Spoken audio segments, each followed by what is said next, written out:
Hello and welcome to another segment of Western Wisconsin Journal. I'm Jamie Johnson, the legal and government correspondent.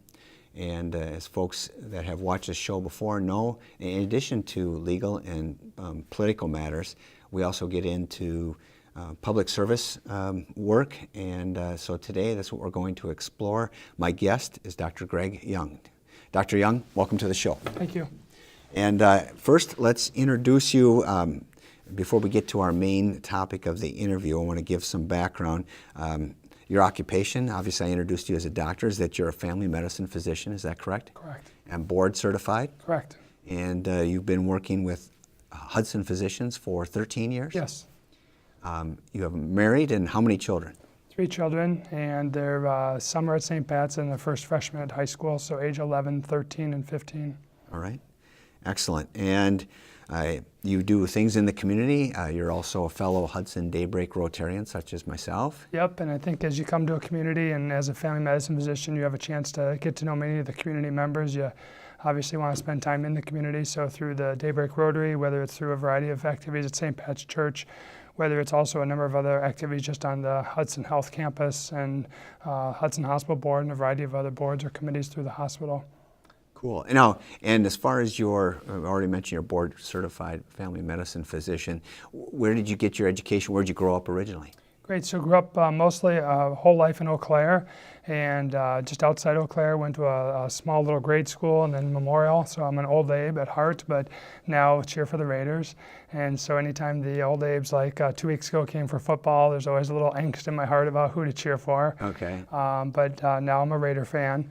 I then went to college here in St. Thomas, and that's where I met my wife. So 4 years at St. Thomas with a chemistry degree, and then spent 4 years after that in medical school at the Medical College of Wisconsin in Milwaukee.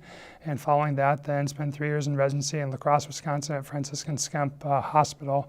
And then following that, came directly to Hudson, where we've been the last 13 years. All right, excellent. Now, during that 13 years, you mentioned about Rotary and St. Pat's and the various boards.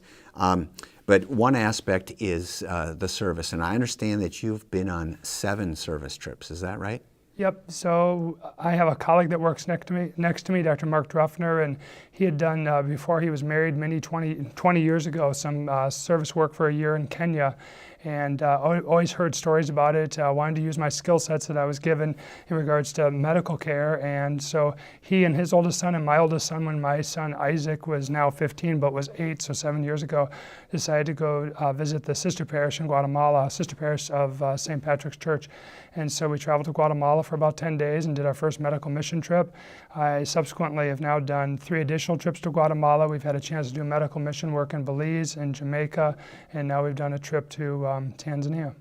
Okay, so Central America for the first 6. 6 years, yep. And then Africa, and you mentioned that Dr. Druffner had experience with Africa. So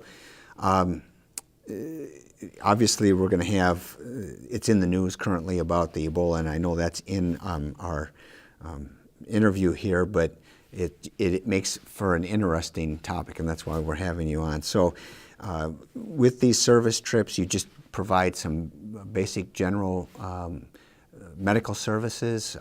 Yeah, I would say the value that I found for my family, again, the first trip was with my son, the second trip was with my son and daughter, and then each trip has been with our whole family, all 3 kids and my wife. And there's partly just fellowship, you know, seeing the culture, the language, sharing that experience, a little bit of adventure, different foods, having some opportunity to have some spirituality during those trips, and then obviously the medical work. And so each of those trips has basically spent each day providing mostly clinical, in-clinic medical cares. And it's just a really great way to get to touch people, know their problems, see what their stories are, understand their family dynamics, how their family units work. And so it's been very rewarding, and it's just an opportunity to give back as well. That's great. Yeah, I mean, we had a taste of that. Our family went with our church down to Hurricane Katrina in the Gulf. Great. I think it was southern Mississippi, just outside of New Orleans. And it is special to be able to do it with family members and teaching your children, leading by example, I guess. So that's kind of the outline and purpose of the trip. But why West Africa? So I think as we headed to West Africa, it was just an acknowledgement of kind of the world is flat and let's spread our wings. We were waiting for my youngest daughter to be 10, really, thinking that she'd had enough experience to travel and be away. I think it was also just the time was right to be able to take enough time, period of about 4 weeks, to be away from work and be away from Hudson. And we just, all of the reasons to go were there, and there was many reasons kind of not to go, too much time away, too far, too much cost. And so we just, I think, looked at all those factors and felt a calling just to go serve. And so the outline of the trip was to try to find some solid time, 2 weeks of the time, half the time serving in a village, and then half the time in some recreation and tourism within the country, and just to experience the culture and the people of West Africa, specifically in Tanzania. And they often say that the Tanzanian people are some of the most welcoming people in all of Africa, and I think as we've returned, that's definitely true. Oftentimes became exhausting just saying hi to people. People were really, really interested in not selling you something or taking advantage of you. They were just really interested in saying hi and getting to know you. How can I help you? And we found that in the village. We found that in the bigger cities. Very welcoming people.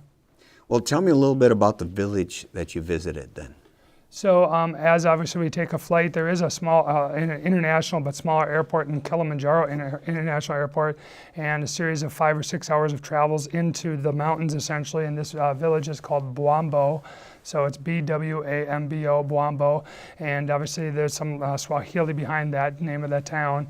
I don't have the meaning of it, but it's a mountain town, and what you would see is it's about 6,000 feet high and maybe 3,000 people, but the 3,000 people are spread out over the mountain, maybe over a period of an area of 2 miles. So you really couldn't, it's not like a town like Hudson where you could see the people, but there's people all over, and most of the people were farmers. And so within the village, people would have their cement huts. They'd make it out of red brick clay or cement, most of the times clay, and then they'd have their farms and terraces up the mountainsides throughout. They would collect water from mountain runoff, and they would just have really subsistence living, farming and providing for their families that way. Well, you mentioned handmade bricks. Yes. What about the roofing materials? Is it thatch roofs? Correct. Wood or thatch roofs, yep. So there was a process, and we watched a number of times within the village people. They were actually building a house over the 2 weeks we were there.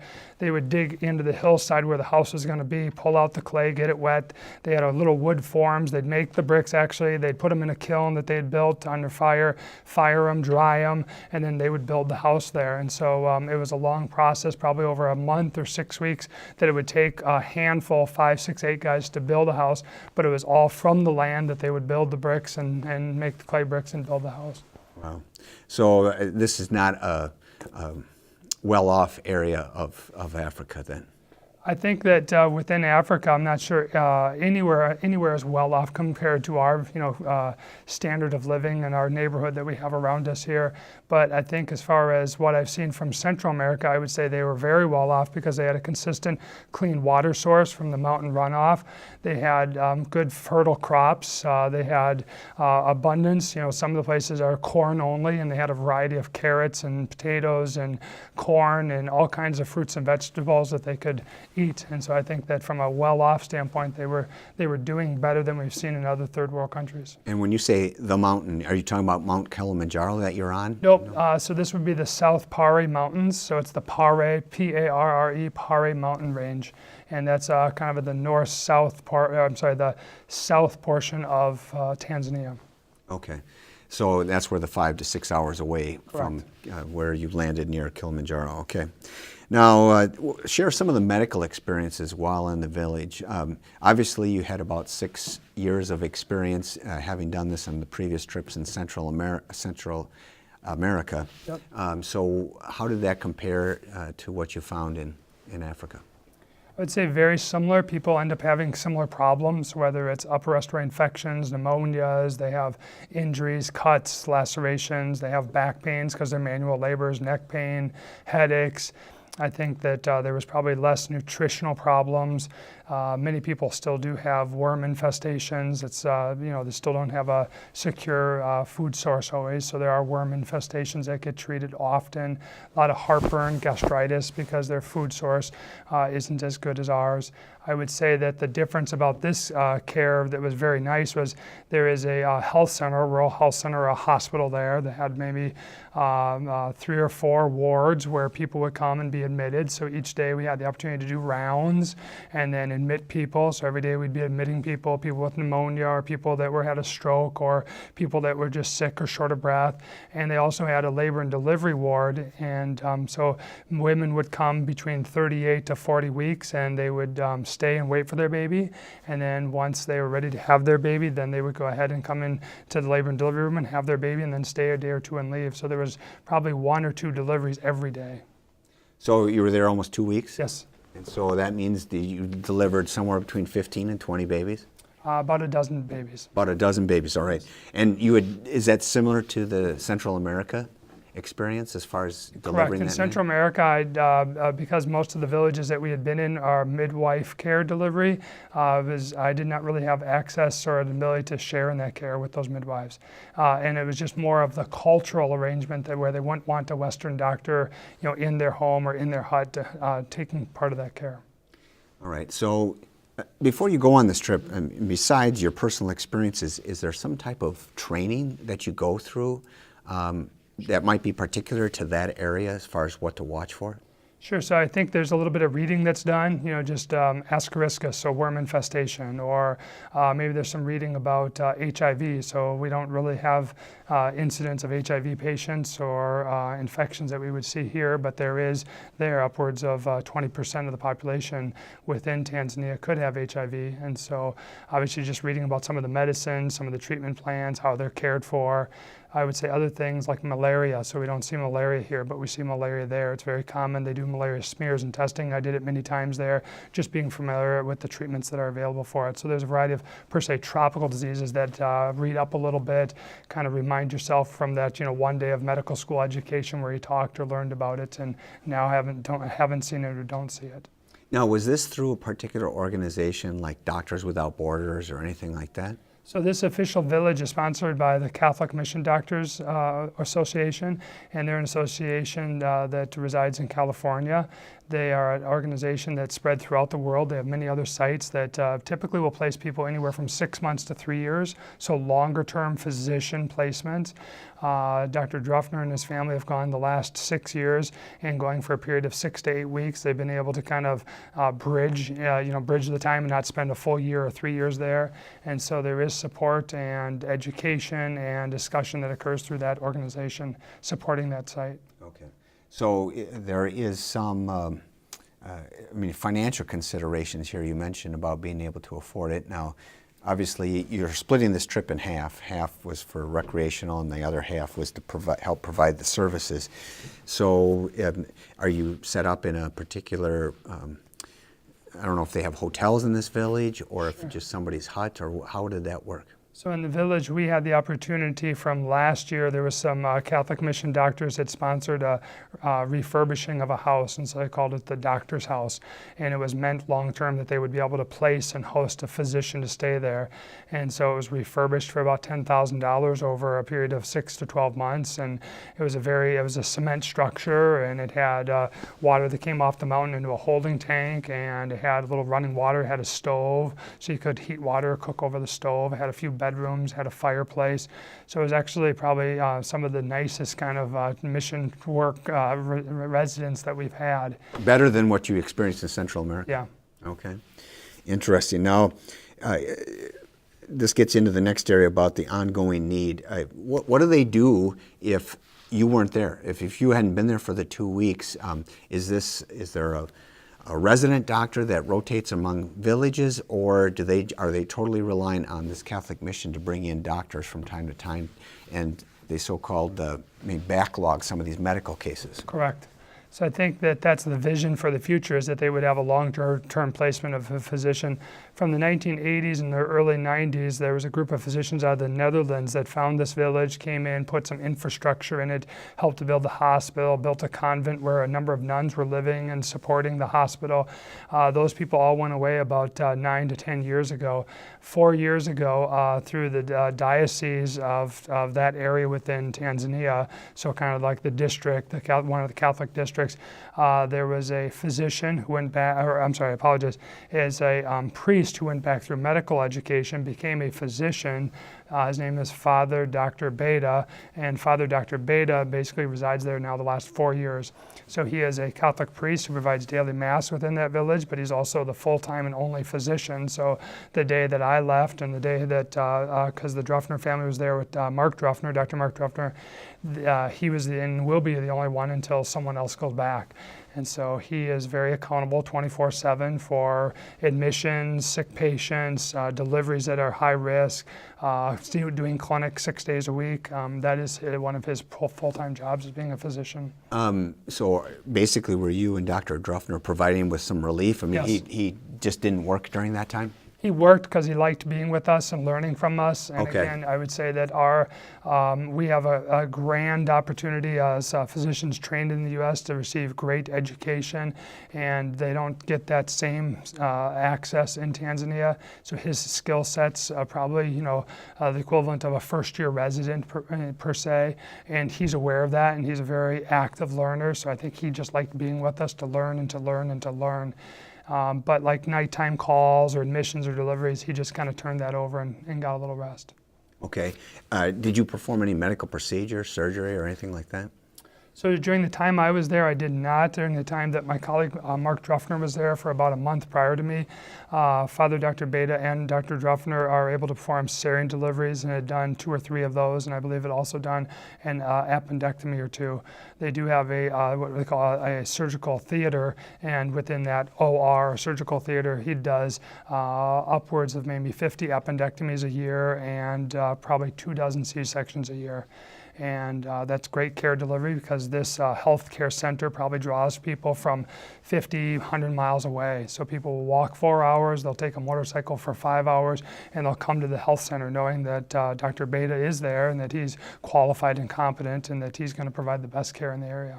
Well, my next question is going to get into this area of Ebola, and we have, even within this country, and with all the great health care we have, people go out into the wilderness, they can get scratches, cuts, get infections, and then end up getting diseases that are really rare. I know of a gentleman who got a form of sepsis because of some very rare, I guess it was amoeba or something that got into his system. So this Ebola, which I'm not exactly sure, you can take all the training you want, but when you're into a foreign area like that, there's got to be some fear. You have to be pretty brave to do what you did. And so, how were they treating Ebola? I know that the outbreak is not necessarily in the area where you were at, correct? Correct. Okay, so let's talk a little bit about that. And so I think the first thing that from, let's say, a Tanzania, from Kenya, from the Western Africa, long ago, upwards of probably 4 or 6 weeks ago, they've kind of shut down travel between East and West Africa, just saying that we're not going to allow flights, we're not going into that country, we're not receiving flights to that company or that country. I can't verify that, but there was language that I've seen in the news and then also in the airport saying that we've shut down all travel. So obviously one part is like they're treating people in Liberia or in West Africa, just trying to acknowledge that they're controlling the transport of the virus. So that's probably the biggest way that they're treating it, is if someone's sick, they're trying to quarantine that person, keep that person isolated, not to prevent that direct contact. From a standpoint of Africa as a whole, or Africa coming to Europe or to America, obviously that's the biggest way that they're going to go ahead and prevent its transmission, is through control. And so that's why you're hearing about flights coming from that area are being quarantined, they're checking temperatures, they're looking at people, give them a health risk assessment as they come off the airplane. Well, as we're taping this segment, we just learned a couple hours ago that the person who contracted Ebola in Dallas, or came back to Dallas, has died. And I think somebody who's been exposed is now in Lincoln, and I was talking to somebody that works in Lincoln just a few hours ago, and how they're trying to treat it with using the blood from the gentleman who recovered, and it's kind of an immunization or whatever. But I assume that when you're in a theater such as Tanzania and you don't have access to all the equipment or drugs that you would have here, but you don't go right to those kind of diagnoses. You're going to start with something that's more common, I assume, and try to.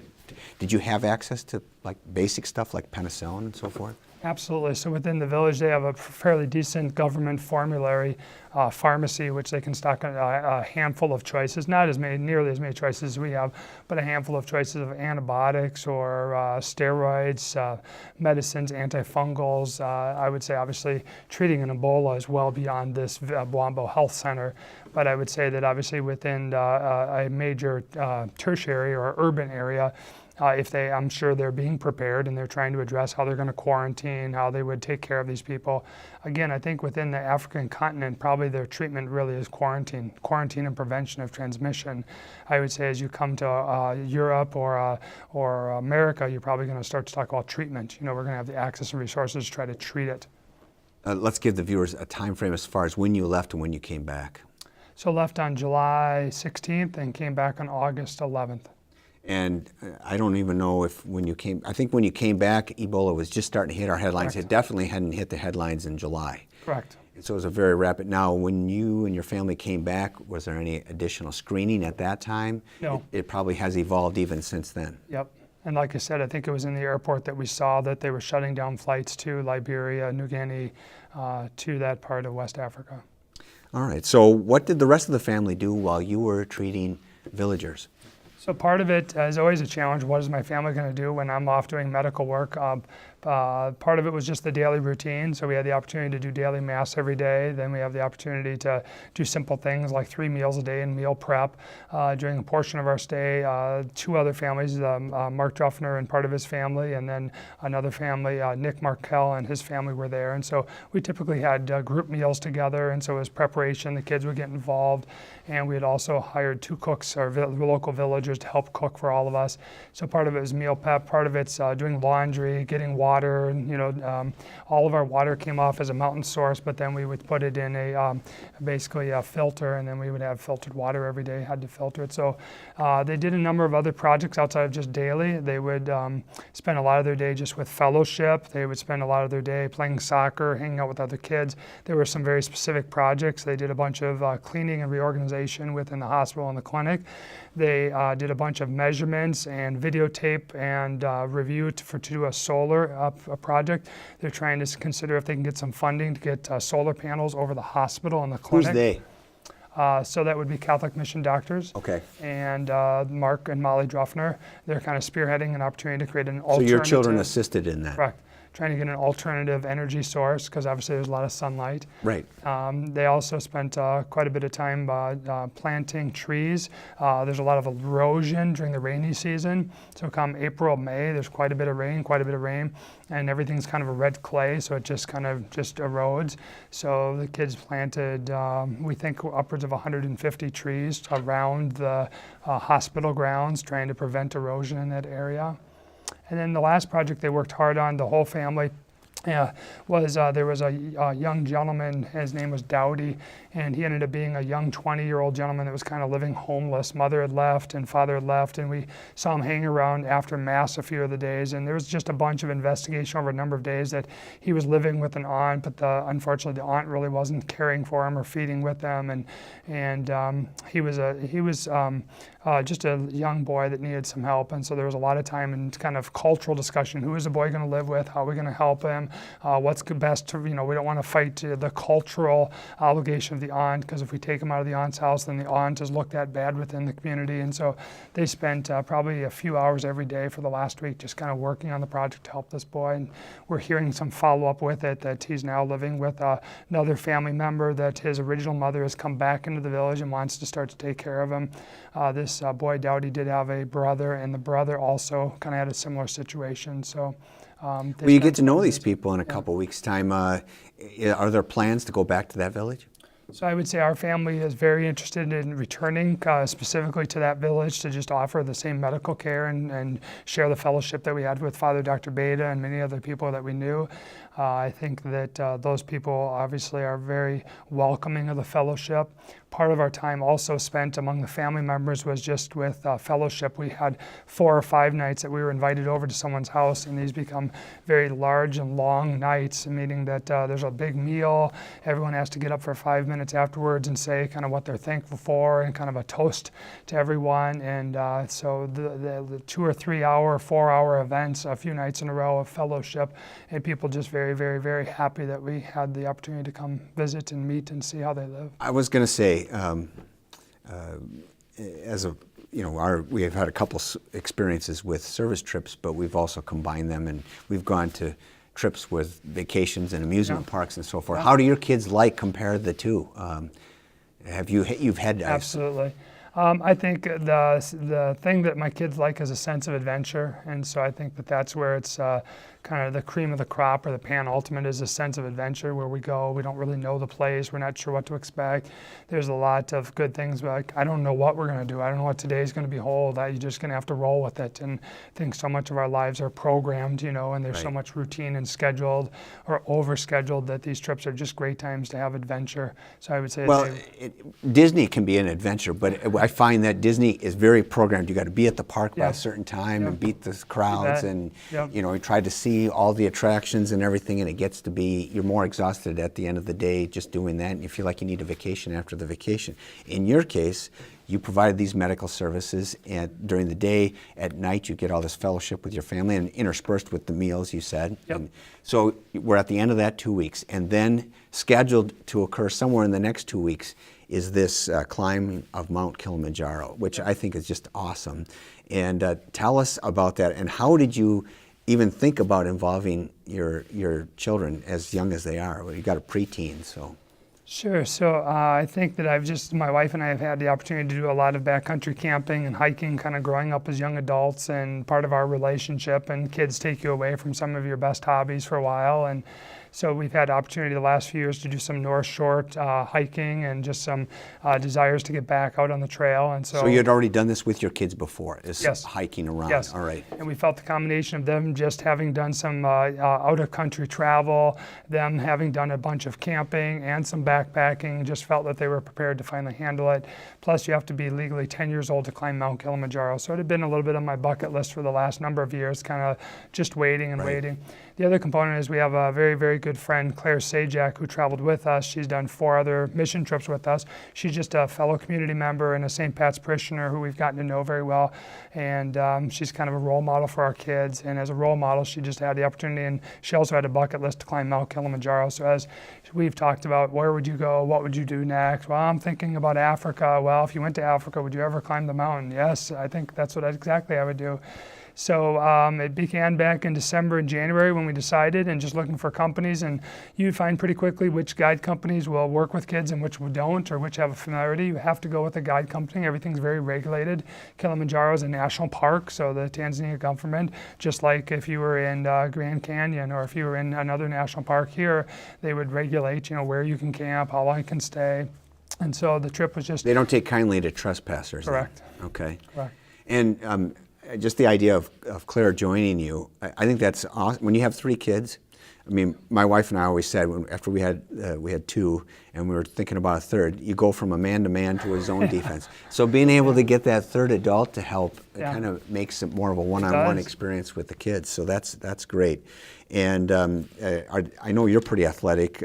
See you working out at the Y. And you mentioned your wife, and you did that stuff before kids. Yep. So I take it the kids are pretty good shape themselves. I think so, and I think that, again, Kilimanjaro isn't that as far as long. It's maybe 50 kilometers of hiking, and it's a number of days. Again, it's 8 days. It's an 8-day that we took. So did you go directly from the village, providing this medical care, to this to the experience? Next day? Yep, next came out of the village, then the next morning went to the start of the trail that day. So there's 6 of you, and how many crew members are Yep, so there was 26 people that supported us. So there's a main guide and then a variety of other people below him. And that's just, it seems ridiculous. That's just the way it rolls. Now it just wasn't us. That was every single other person you saw. You cannot, I mean, maybe you can if you were some Mount Everest climber, I'm not sure, some sponsored climber, but you can't go as a public person. You have to have a cadre of people that support So what are their typical sizes? If you're going to have 26 support staff, Yep. What's the size of the groups that they typically take? Anywhere, typically I think 8 to 10. 8 to 10. You guys were a little on the small side. Because we had to have a private group because we had kids. Right. Anybody under 16, you have to have a private group. That's Okay. kind of the Mount Kilimanjaro rule. So it sounds like it's kind of safety first. Yes. Then. From that standpoint, Yes. you've got plenty of people. It's not like you're going to be out there with two old guys who are on their last legs, Correct. and you got people that are helping you cook the meals and making sure that. I mean, you've got a doctor in your midst, but Correct. it's they're getting used to the elevation changes. So where do you is it baseline when you climb? Yep, so it started about 6,500 feet, and then it tops out at 19,300 feet, and it's just a slow acclimatization all the way to the top. Again, the biggest challenge is not necessarily the distance. I would say the two biggest challenges are, number one, just the altitude. I mean, I think everybody's been out to Colorado and gotten to 13,000 feet or 14,000 feet. Again, 14 and 15 and 17 and 19 is just a difference. And then I think the other component is just a long 7 nights and 8 days to be, kind of in the dirt and in the cold and kind of, sleeping on the ground and we just want to So make it's a total of 8 days. How many days up and how many days down? 6 days up and 2 days down. That much faster. Yeah. And I imagine those last couple days before the summit are the shortest distance. Yeah, Lengthwise. shortest length, yeah, exactly. And a lot It of starts times getting you more climb vertical. high and then you camp back low, and then they want you to climb high during the day and then camp back low. It's one of the principles of how to acclimatize yourself. And the other funnest thing was 4 of the days, so the 3rd, 4th, 5th, and 6th days we were above the clouds, and so you'd look out. many and just days above the clouds Yeah, even? 4 days above the clouds. And so how are your kids doing? First day, imagine it was piece of cake. Yep. But gradually more difficult? Yeah, and just more of like, you really need to eat breakfast, or, we can't, who's drinking water? We need to drink the whole liter right now, or, how did you sleep? All those little things that start to wear you down after a while. But great attitudes. I would say that both myself, my wife, and Claire all felt like the kids were the best thing because they kept, light atmosphere, funny atmosphere, 90% positive, 10%, grudging and tired and Right. upset. So Just typical yeah. human stuff, but being kids, but at the same time you could tell the maturation process. Yep. And they were up to the challenge. Yes. What was that like getting to the summit with your children? Yeah, so the summit itself was fantastic. I mean, it was the bucket list. We're here, we did it. We were very, very proud of all of our kids. I think we were very, very proud of Claire. Claire worked very hard to get there. I think that our guide had done upwards of just over 400 summits, and that was the first time he had a 10-year-old, and so he was very excited about having a 10-year-old. So it's great to have somebody such a whole old hand, 400 trips, and this was still special for him. Exactly. All right, cool. And I can just imagine the jumping around and the hugging going Yes. on when you did that. I'd be afraid, you weren't, was it fairly flat there? Yes. I mean, you weren't worried about falling over Correct. either side. It's just a flat plateau Okay. with a big sign. And then what's the decline like? I mean, because you're covering a lot more ground faster. so- Correct. So the rest of that summit day, you spend about 4 hours kind of getting back down what it took you up all day to climb, and then spend the night there. And then the 2 subsequent days, we spent about 4 or 5 hours, just a gradual down hike. And then, camped, and obviously you're going a lot quicker down because you're losing altitude and you're not huffing and puffing. And Is the risk of falling worse going down, though? than it is going- again, I think that statistically in any mountain environment, the higher risk of injuries going down, than going up. They have more injuries on Kilimanjaro coming down, more so even coming down from the summit, to the base camp. But coming down is always more dangerous. And in this case, anybody get hurt? No. That was good. That's a blessing. So then from climbing Mount Kilimanjaro, then did you do a safari then? Yep, just 2 days of a safari, and 1 day basically in Tangiri National Park, which is a national park, it's part of Serengeti area, and so that's within lower Kenya, Tanzania, and I would say that it's just a fantastic national park. You see all the big animals.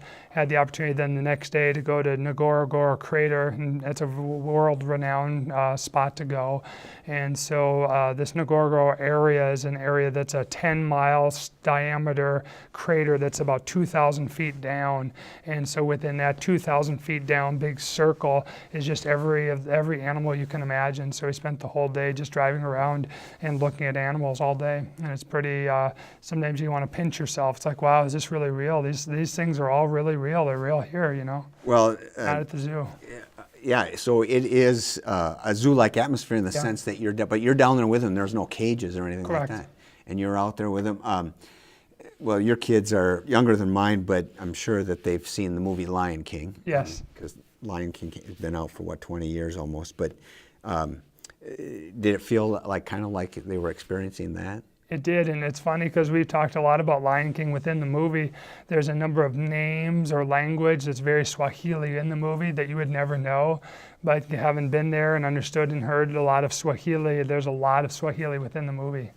That's cool. That is cool. And you don't know that. You just think it's part of the movie or part of Disney, but Right. it's very accurate. And so, again, no scary encounters with these No. animals. No. But what were the big 5 African animals then? Yeah, so it's I figured you'd catch me on this. That's the big thing if you're there. Did you see the big 5? The leopard is the last one, and I was the only one that had the opportunity to see the leopard. Everyone else just didn't quite see it, and so I was pretty lucky to do that. So it is the rhino. We saw a black rhino. It is the lion. That's 3. I believe the hippo, and I should know this, and I just don't know. Giraffe? Maybe. Okay. Maybe.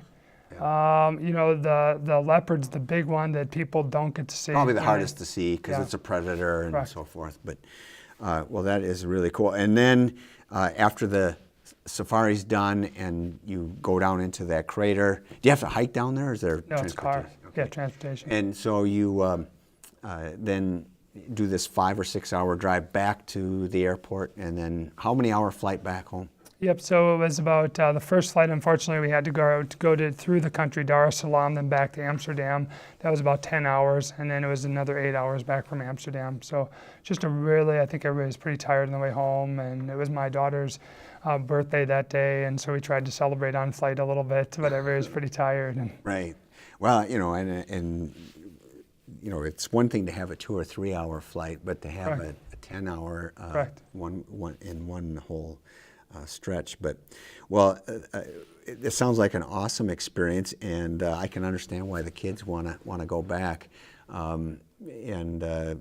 So anyway, maybe we'll be able to find out whether the next experience. And do you find, as you tell your story, you find other doctors or other people that want to go?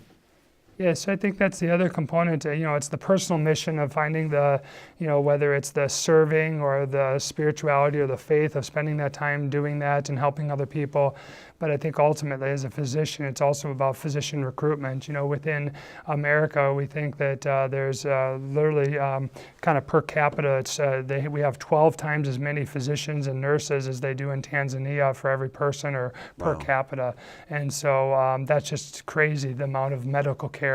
Say, for instance, Jamie, yourself, you have a whole cadre of physicians and specialists and nurses. And if you were living in Tanzania, it just doesn't exist. It's 1/12 of that access. And so I think that anytime we can talk about it, share the story, share the passion that comes from it, it helps other physicians maybe consider, I'd like to spend some time serving that way. The other thing is I think that just serving patients locally here in Hudson or in St. Croix County, it helps us just understand it's one patient at a time. We just really want to try to excel at each episode of patient care. And as you see other people that are really struggling and really don't have access to medicines or don't have access to health care, just really wants you to really, really get it right here in Hudson, because we do have access to That's all what I of was going to ask you, is having these experiences, 6 in Central America and then the recent African trip, how does that affect your service then to the folks here in Hudson? I would say it historically, not always, but has tried to help me slow down a little bit. You know, one patient at a time. How can I really nail this visit and kind of meet all of your needs? I think the other thing is it's just made me feel very happy that we have all the access. Simply, when you're there, we don't have all the labs, the X-rays, all the things available, and here we do. You know, as physicians, we really act to try to diagnose, and so as we diagnose things or treat things, we have a number of tests and tools to try to figure things out, and that doesn't exist there. And that's a very mentally rewarding thing here, to have all these different choices and studies and try to determine what's indicated and what's helpful, what's not needed. And so you really realize that when you're away from home, that wow, it's a lot of guesswork here. There's kind of an art to it. You know, there's no art to it anywhere, but there's a real art to it with a lot more guesswork when you're out of this country. Well, for this adventure for your family, and the fact that they kind of endorse it by wanting to go back, it tells you something about their experience then. Well, that's really neat. Thanks a lot for being on the show. Thank you. And we'll be in touch about maybe next year and finding out what your adventure is. Great. All right. And thank you, viewers, for joining us for another segment of Western Wisconsin Journal.